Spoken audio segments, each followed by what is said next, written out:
relax and settle in for a story that just might creep under your skin. I love Halloween. The smell of burning leaves, the sound of crunching candy wrappers, the way the whole town seemed to hum with excitement. But that changed the night I went trick-or-treating at the house on Hollow Creek Road, the one everyone whispered about. It was the last stop of the night.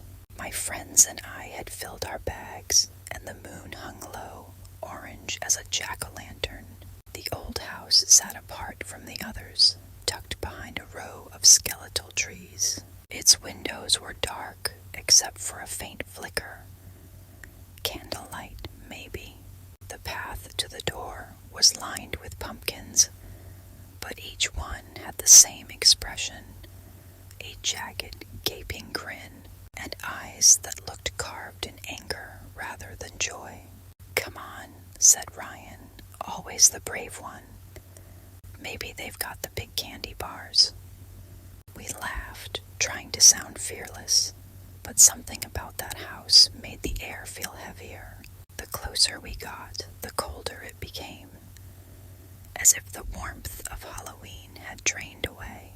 When we reached the porch, I noticed something strange. The pumpkins weren't candles at all. Their glow came from within, a soft, pulsating light, like embers under flesh. Ryan knocked. The sound echoed through the house, and for a long moment, nothing happened. Then the door creaked open, revealing a tall woman in a black shawl. Her skin was pale, her eyes hollow and distant. She smiled, but it didn't reach her eyes. "Trick or treat," we said together, our voices trembling. She looked us over, her gaze resting on me. "Such fine costumes," she said softly. "But where are your masks?" I started to explain that we didn't have any, but she reached behind the door and pulled out something, a small burlap sack. From it, she drew 3 masks. They were hand-carved, crude, and unsettling, each one painted with a wide, bloody smile.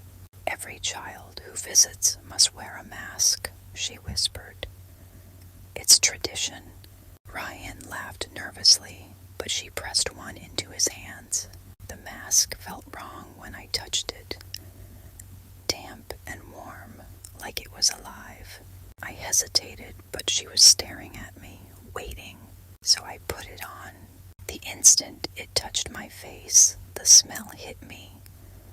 Rot, dirt, and something coppery, like old blood. My vision blurred. The woman's voice seemed to come from far away. "Don't take it off until you've gone home."